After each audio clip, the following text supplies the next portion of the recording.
I went to like a chuka ramen place. It was really good, actually. Yeah. Yeah. Yeah, I will talk, but. Yeah.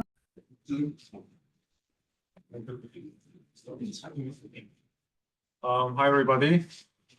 We are very happy to have Dr. Pablo Ruiz as a speaker tonight in our AI MC2 Square seminar series.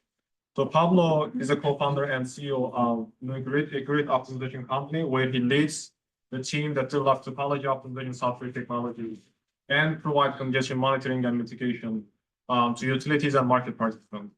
He's also a senior consultant at the Brattle Group and associate research professor of mechanical engineering at Boston University. Pablo was the PI for the ARPA-E's transmission topology control algorithm project, which ultimately led to the formation of the NewGrid. Pablo holds a PhD in electrical and control computer engineering from the University of Illinois at Urbana-Champaign.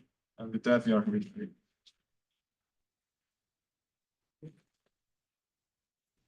Thank you. It's nice to meet everyone, and thank you for the invitation. I'm very happy to share about our work and discuss. Many of you are doing related work, so definitely looking forward to the discussion. I'll be focusing on work mostly done at NewGrid. Some of it relates, but it's mostly a NewGrid. And the plan for the talk is to say a few words about congestion management, mostly to provide some motivation for the problem, then discuss topology optimization technology at the high level, including some of the practical issues, including grid reconfigurations and how operators think about these actions, discuss technology application and implementation, specifically on topology optimization, but that could also inform other technology transitions to practice.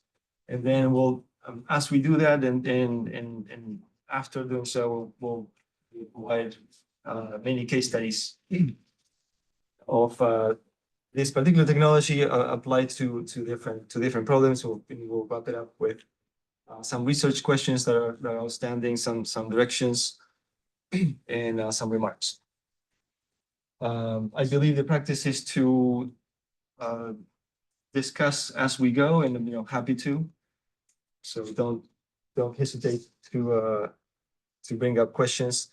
So in terms of the motivation for the problem, so first a claim is the congestion management today is inadequate for the challenges that the grid has today, and even more so in the future. The traditional approach to congestion management, by traditional I mean the prevalent approach to congestion management, treats the grid as a non-controllable piece of infrastructure, and mostly relies on a redispatch, so reducing generation upstream, increasing generation downstream, and this is a figure of speech. It's mostly in terms of the sensitivity science, as upstream or downstream of bottlenecks. If sometimes analogies try to shed light on why approach makes sense or doesn't, this is equivalent to trying to control traffic on a highway exclusively by changing the tolls and charge people as much as needed to make sure that there's no line on the tolls. That if you think about that type of picture, it would be very clear why congestion management could be an expensive type of problem. With this approach, the costs have been in the billions of dollars. In the 2022, they spiked in the U.S. just mostly as a function of gas prices to almost $21 billion that year. And that's not an exception. The congestion costs are high across the world. I suppose, how do you calculate congestion costs in the US case? So in the US case, so this is based on a publication. My understanding of how they calculated that figure is based on the RTOs, the post data, just some of those congestion costs, which is effectively not the production costs, but rather the market. The net market paying is associated to the dispatch, and then extrapolate to the based on the load ratios for the non-RTO areas. Okay. I believe that's how they did. So that will have to do with like LMP differences, or is it something else going on? Yeah, effectively, then the differences or the sum of the low time shadow price. So we'll give you the same. Right. Is it calculated by ISOs or? That is by the ISOs, although not explicitly. Usually, you can find each one ISO's report in the for a season or for a year in the stakeholder market reports. So the market monitors usually calculate. That's convenient. Of course, cost is not the only issue. Sometimes you run out of dispatch control, so then violations. There's curtailment, wasted renewable production as a result. So that's the prevalent approach. What topology optimization does is it enables the grid to be part of the solution, not only the constraint. Enables the operation of the grid itself in a much more consistent basis by identifying reconfigurations of the grid to reroute flows. So going back to our transportation analogy in the previous slide, this is effectively like using a GPS app. We see the alternative routes around a bottleneck, and not only rely on the tolls as an approach. So the actions themselves are involve the opening or closing circuit breakers. Call them reconfigurations. They are implementable. The circuit breakers are already ubiquitous. System mostly put in place for reasons such as protection, operational flexibility to take facilities out of service for maintenance, things like that. There's some data on the cost of switching. It's not much. So anyway, so that's what we are. That's what we're working on. Yes. What is the time scale at which you're operating this? Like, is it almost real time? Is it day ahead? Then So we'll get there, but it's effectively any of the above. So it's not tied to a specific time frame. It's mostly an approach to enable grid flexibility in any problem you want. So you can embed proposed optimization decisions in close to real time, day ahead, month ahead, years ahead. So it's not about the time frame, but enabling additional variables. is there any, like, just a follow-up, is there any like current ISO rules or something about that? What level this can be incorporated or implemented as a decision? Yes, and when we'll put that one on hold, and we'll get to some very specific rules. But On the previous slide, you were mentioning like $10 to $100 of cost for each cycle of doing it. Yeah. Like, where do the costs come from? Because I know other places, like some people will say these are free actions. These are free action. So they are free actions. So during the R&D project that resulted in NewGrid, we interviewed some aftermarket maintenance providers for breakers and asked them, okay, so how frequently do you need to provide maintenance on it? On these, there are different types of breakers. Apparently, you can do X-rays on them and make it much simpler and only replace parts when they break. They tend to $100 estimate as is a worst case scenario. Let's So assume it's that like kind of like an amortized like maintenance due to degradation. Exactly. Yeah, so Okay. every 2,000 operations, you need to just change a whole number of parts, and that's the cost of it. But they have, I know, they actually have very hard rules on how many times you can switch maintenance, even transformers, transformers and stuff like that. So this is a major change of culture, I would say. Paolo said ahead of time that it was hard to convince them, right? It's a major change in the operational philosophy. But, you know, as humans, when you get used to some things, you know, take it for granted. So, you know, there are some breakers that are switched every day, you know, say a peaker power Yeah. plant. But, you know, sometimes when you say, well, you need to switch this one additional switching operation for this outage when you're already switching like, you know, 20 breakers. You know, the operators will gather, okay, no, how can we do that? We're already overloaded with work, but I won't complain. Just to clarify the sort of problem posing, are you doing this in a sort of corrective way when particular contingency happens, or is preventive as the load changes all the time, you adjust? So you can do it both ways. We have been mostly focusing on the preventive problem. But that means every day ahead you have to reconfigure? Or hour Could be- ahead? Could be the hour ahead, could be day ahead, could be whenever you find a solution, or it could be even at NewGrid, mostly when we're providing a service, we're mostly trying to anticipate, you know, even with months ahead. For the congestion events that happen that are tied to an outage. And to get the reconfiguration scheduled with the outage. So it's really So- not with the load change, it's more with the outage, right?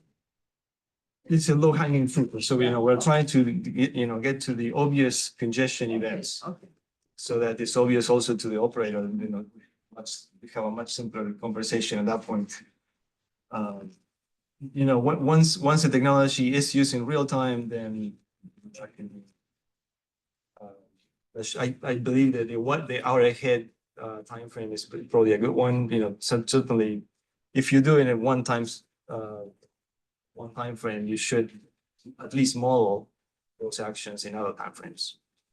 But going back to that cost of 10% per switching cycle, if it's every hour, you multiply that and then you make the case to do new technology like fax, where you don't have to do wear and tear. Oh, well, so I mean, we'll get to a case study, but effectively you don't need to switch almost ever Oh, okay. to grab these. So the idea is sometimes when we tackle, let's say, 3-month outage, you switch once. And, you know, we'll get to the case studies. Okay, thank you. Okay, so these are clearly mixed integer problems. Very large, you know, in practical systems, these are very large, especially if you account for the contingency constraints, you know, preventive type of approaches.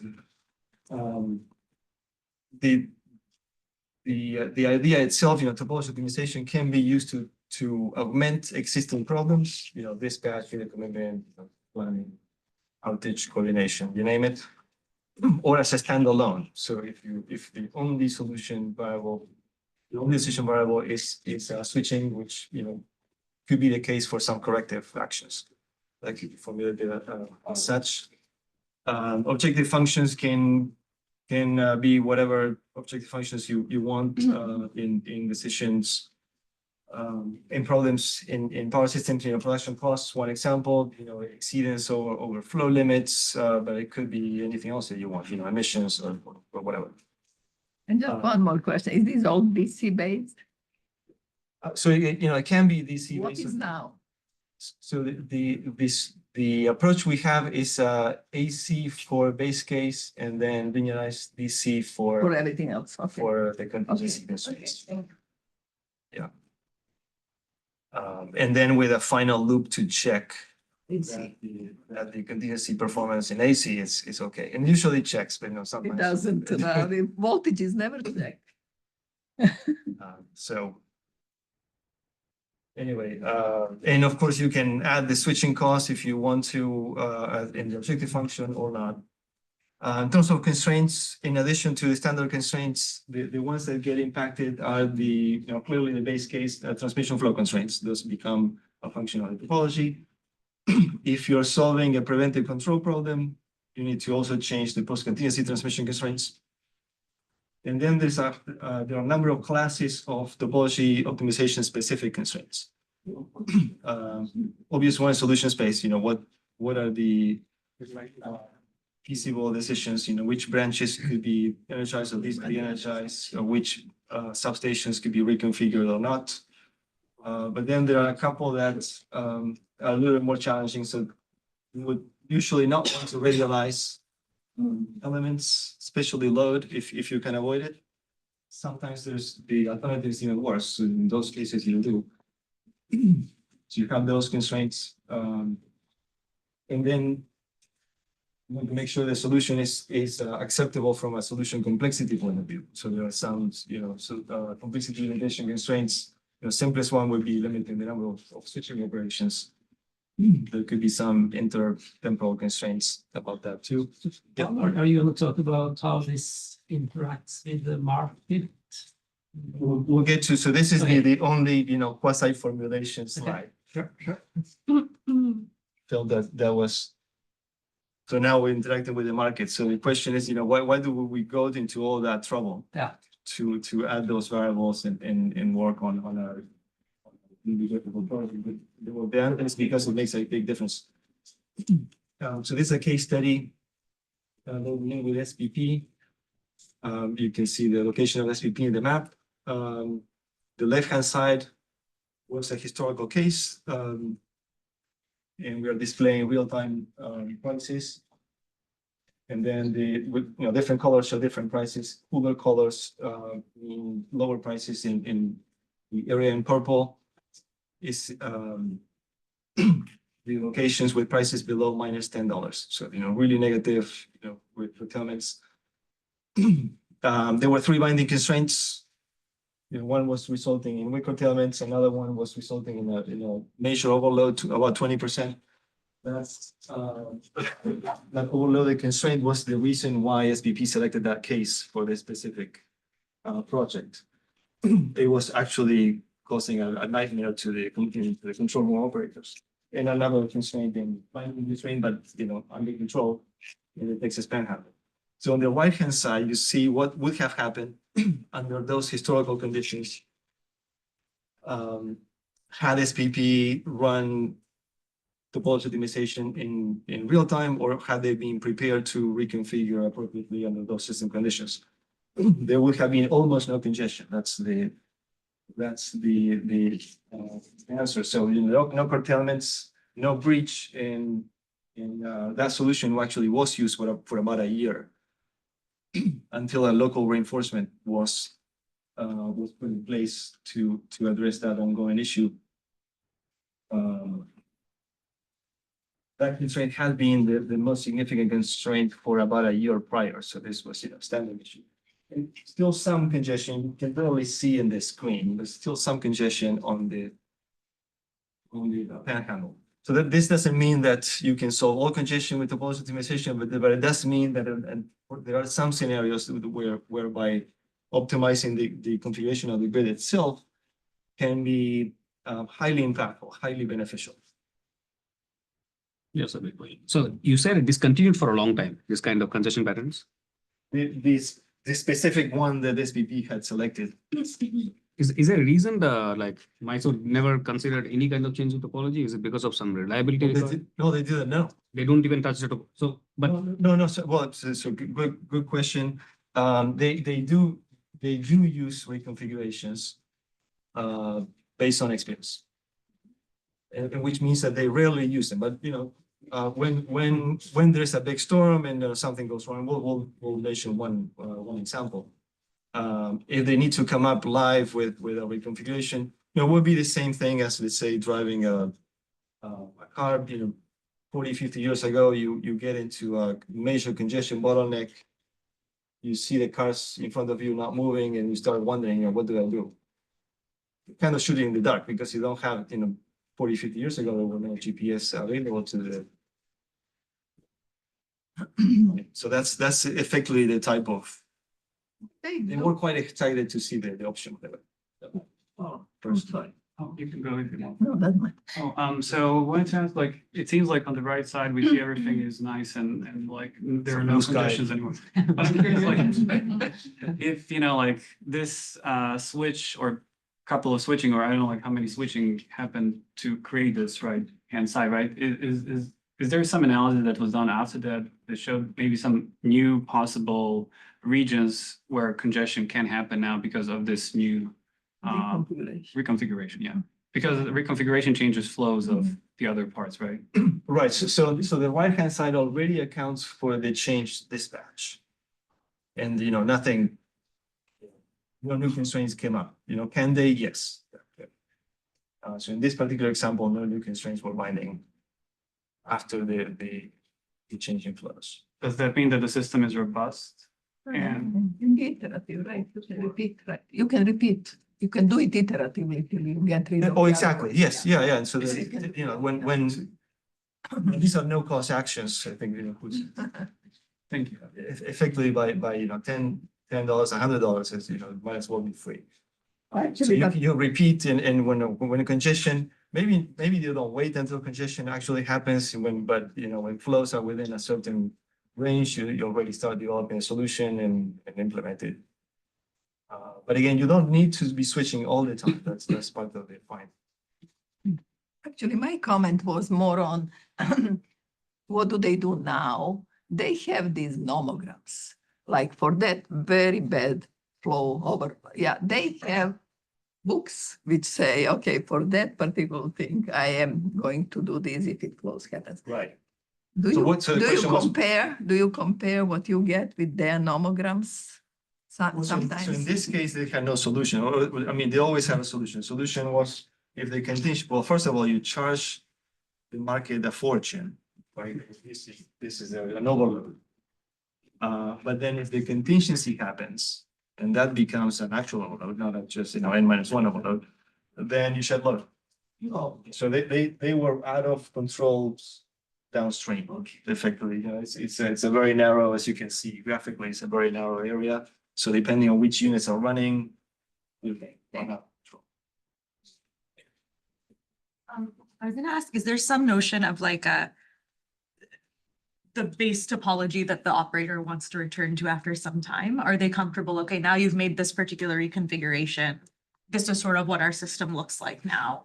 The next switching action I can make, like, it doesn't matter what the system looked like before I can choose any new switching action, or do they have some preference for like, at some point you kind of bring it back to what it was before you made the switch? I would say that they would usually think about it incrementally, but there's no fixed set of rules. So in general, as you can imagine, more breakers close is better in their mind. So you would try not to switch if you can avoid it. And then,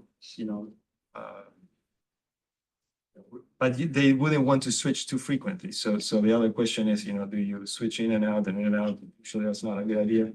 So it's almost depending on the specific operator. That's it. That's the. They don't want to. You can switch and react. Because say we were mentioning that the problem is if a contingency happens, but maybe you can see the contingency happening if you. Oh no, so the issue is so the contingency could be a fault. So non-anticipated, and these constraints would enforce flows not exceeding an emergency rating. So this is already accounting for the fact that the system could take some additional flow for a given amount of time. So it's protecting against that extra layer of. Or like if you could, maybe you can switch really, really fast. And if you see the contingency happening, you quickly switch something around so that. Right, so that's the corrective control paradigm. So in some systems use it. So for example, in the UK, they would account for one switching action taking place in the first 10 minutes or something. But there are also limitations on how many things you could do really quickly.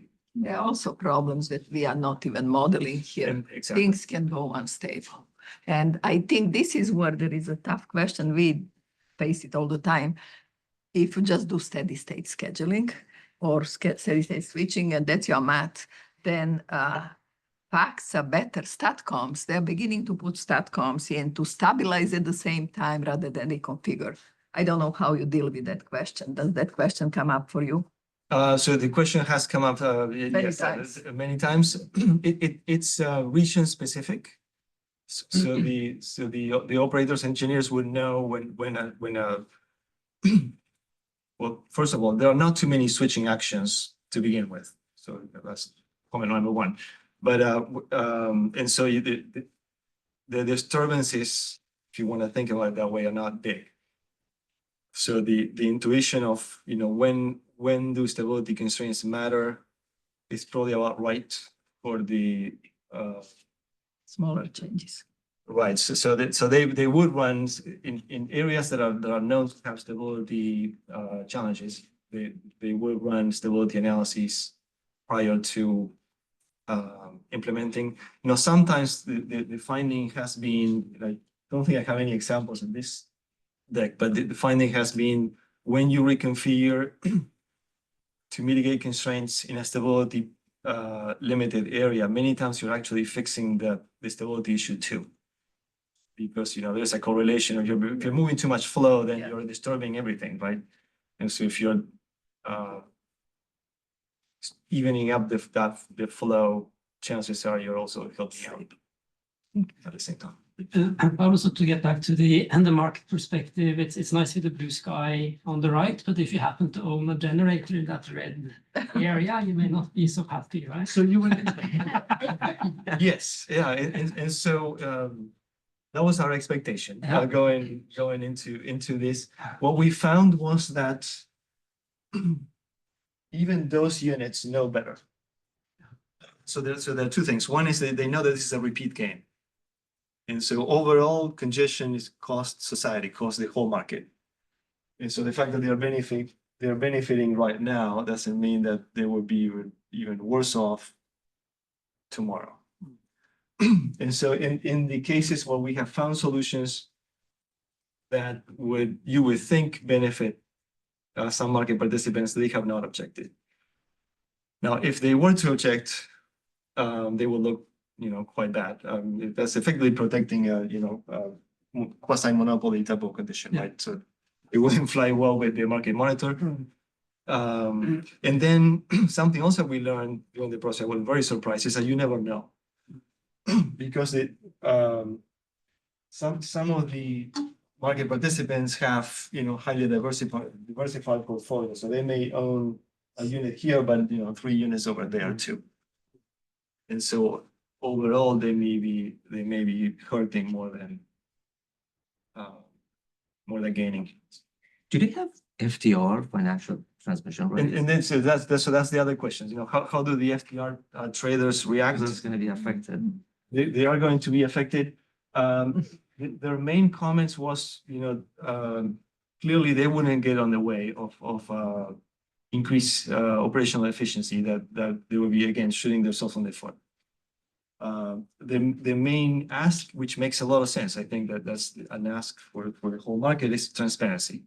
You know, let's make sure that, you know, these opportunities are captured, but in a way that market participants, FTRs or otherwise, you know, any market participant can simulate and try to anticipate. We face a lot less resistance from the FTR traders than I was initially.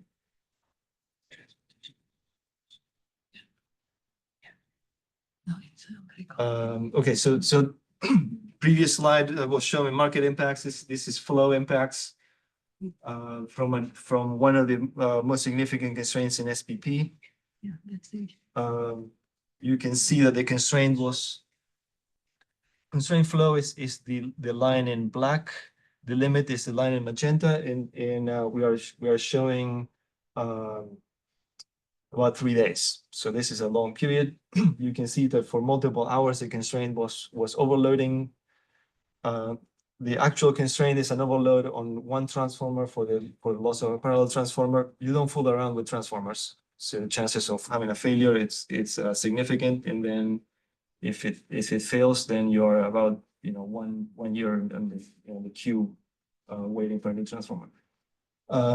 We had developed the solution, discussed it with SPP ahead of time. So this happened to be, a very robust solution. We had told them so, which SPP after a few hours just put it in place, and you can see a change in the flow of a top constraint in SPP of 20%. Without, and if you look at the same time, the rest of SPP, no new constraint popped up. How does that happen, by rerouting, or what do you do with your configuration in that particular case?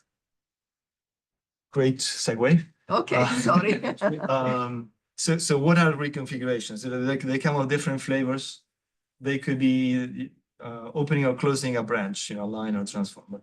In that particular case, it was a substation reconfiguration. It split the bus. And in that case, split the bus roughly in half, leaving one half on one side and another half on the other side. A third type that can be highly effective is a reconfiguration of a substation that maintains pre-contingency connectivity for the whole substation. But would change the impact of a contingency by Rerouting. pre-opening circuit breakers so that when the protection system, if there's a fault, opens other breakers, then something else happens. So in that particular case, in the particular case on the right-hand side, there's a ring bus. If you open the ring bus, a fault, so everything is connected without any other changes, but a fault on the line to B will be clear by opening those two circuit breakers on the right-hand side. So these two, and that would immediately or automatically disconnect the line to C. So we quickly change a single contingency to a double contingency, which usually doesn't sound like a good idea, but it can be a really good idea. And so one example, this is a real example, where this flow from prevalent flow going from north to south. Substation C has a large wind plant, and the contingency of C to D effectively forces all of the production from C up to B and then down. So that was ongoing for a couple of months. The substation where the plant is connected has a ring configuration. If you reconfigure, you open the ring exactly in the same way that we showed in the previous one, in such a way that the contingency lines, in this case, the one that goes to D, if it trips, it will also disconnect the plant itself. Make a line contingency into a line plus unit contingency. Depending on the power plant, that may be acceptable or not. So usually with renewables, that is acceptable. The amount of inertia that a wind plant has is nothing compared to, let's say, a coal plant. And so the physical risks of a forced outage is not as bad. For solar, it's even less. There's nothing's moving. So that reconfiguration was implemented, and then there's no more congestion. I guess one question I'd have is like, even in your initial slides and generally for this line of work, people will say, okay, like renewables curtailment is a really big issue. And this is one of the reasons we want to do topology optimization.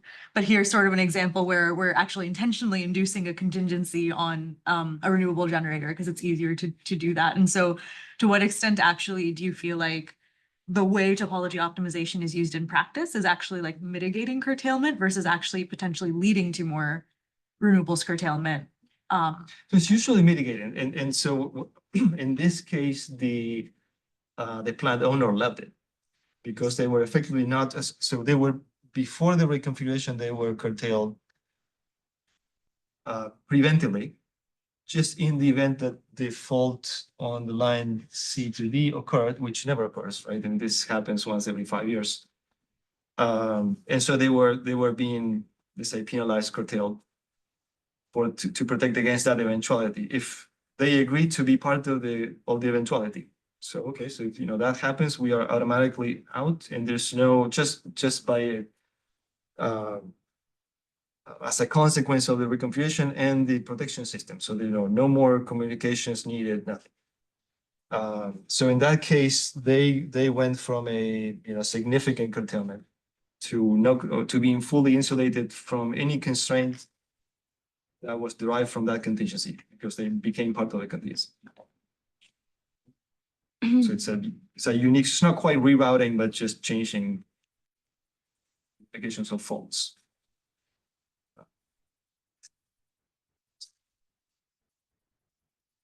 We talked about, reconfigurations do take place today. It's mostly based on operator intervention. The value added of these approaches is provide more information, decision support.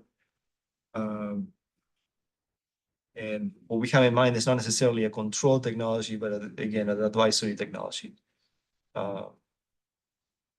Search, so a few words about search time.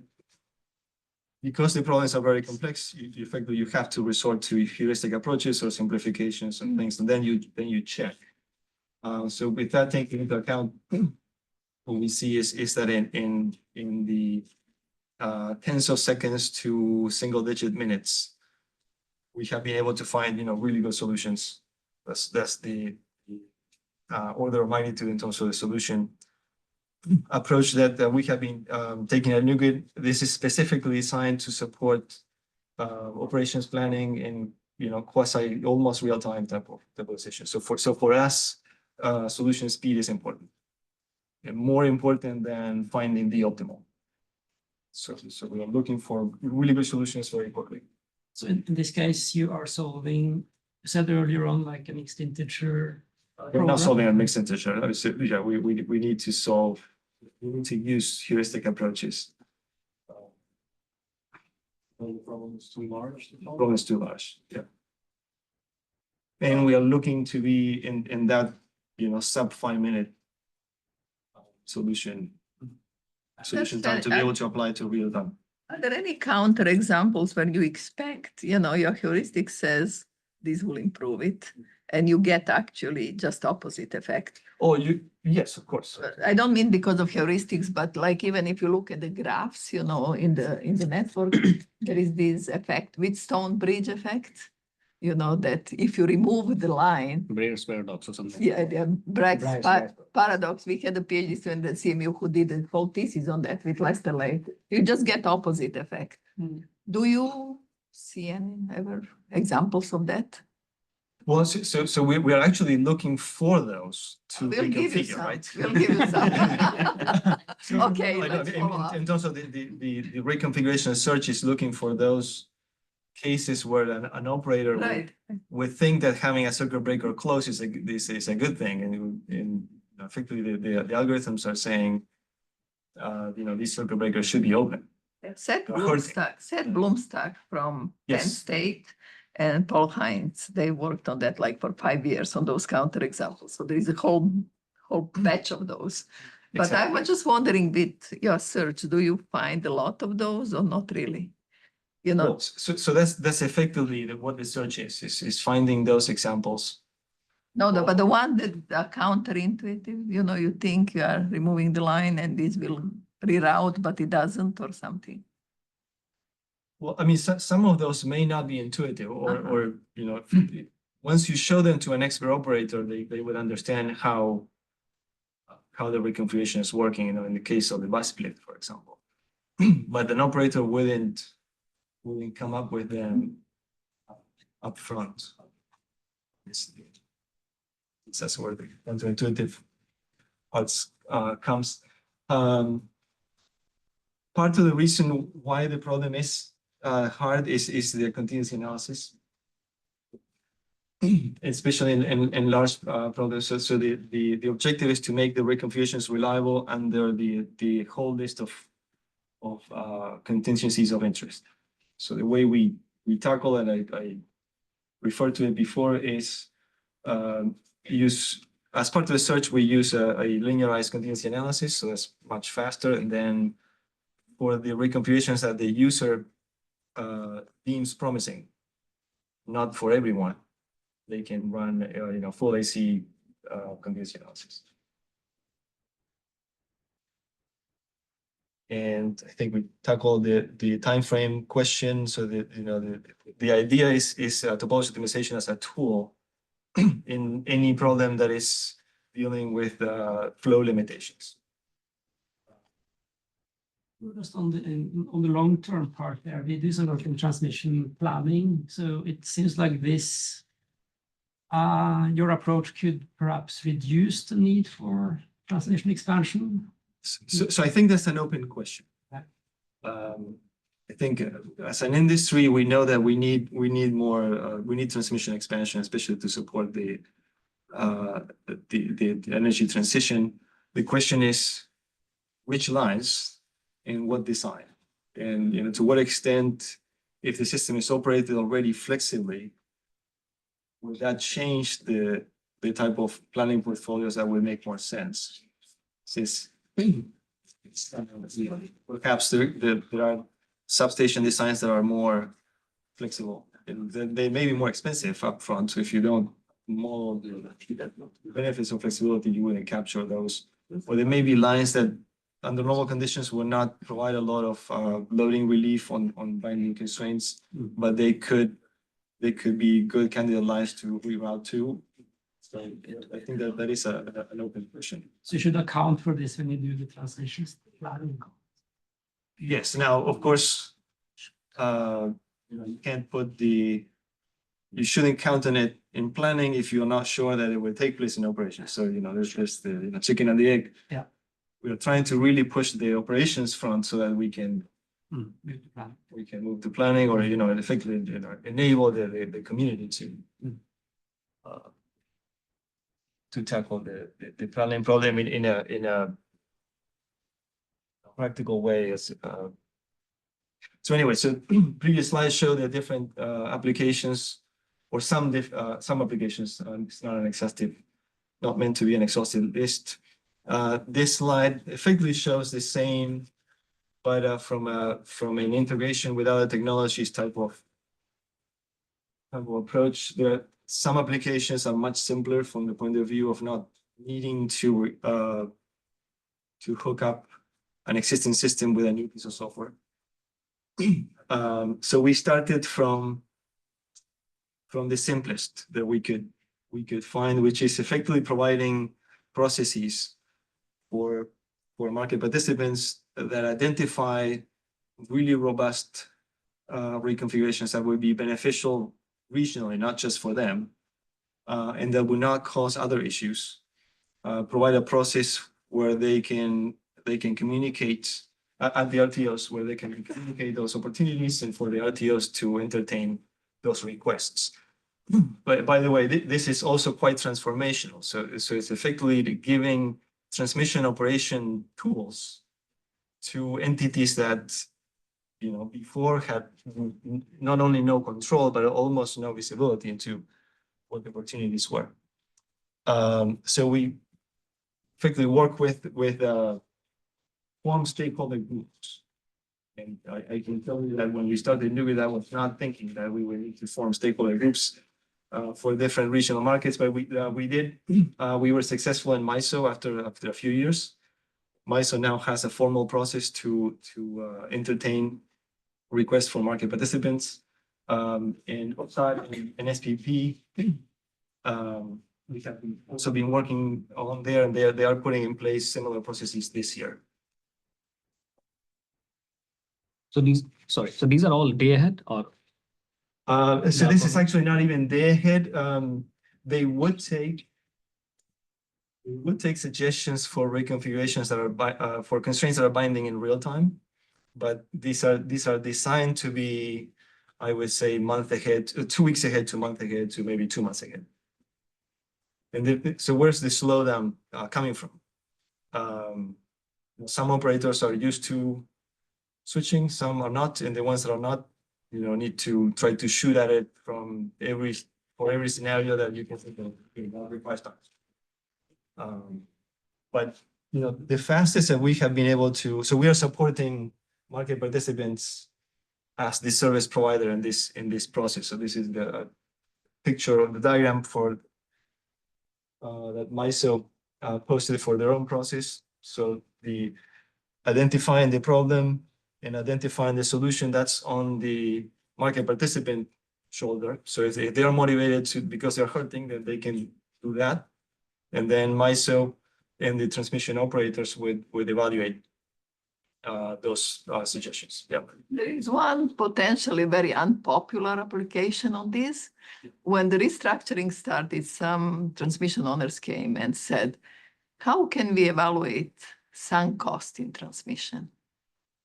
You know, so if you think about this, it was over-designed and you build something and now you cannot recover it usage-based. You know, you remember FERC 888, 889, you would be paid for being used, you know, with flows.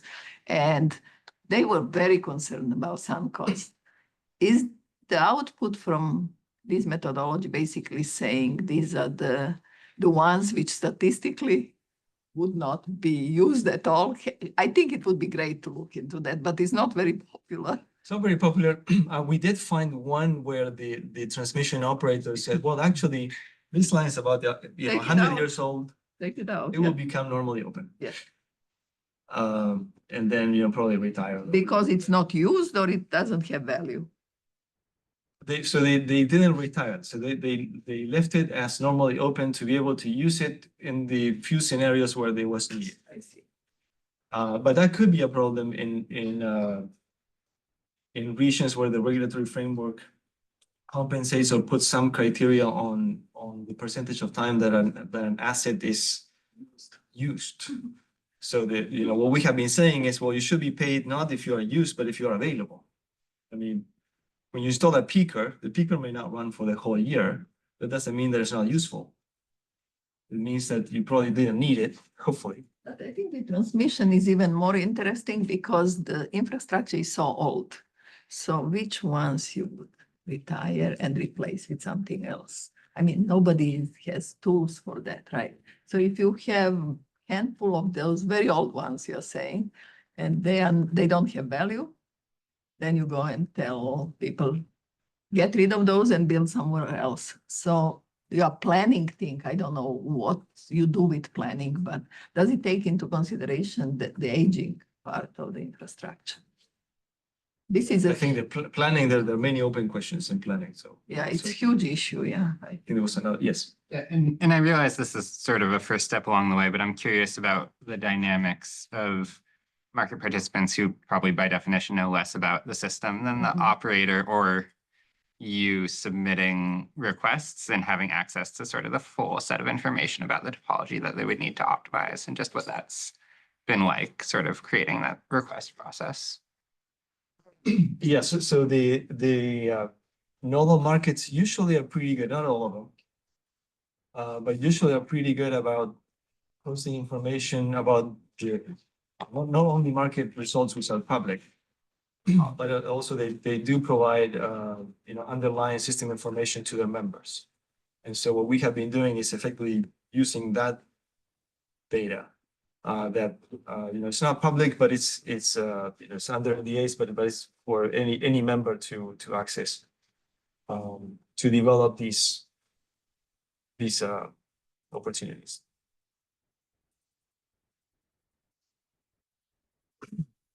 And of course, any reconfiguration can go wrong. And so before they will be entertained for implementation, there's a number of criteria they have to meet. The idea is to go again for the low-hanging fruit and make it really hard. So just go for the really robust solutions, considering that the RTOs don't have the optimization software in the control room. This is just suggestions.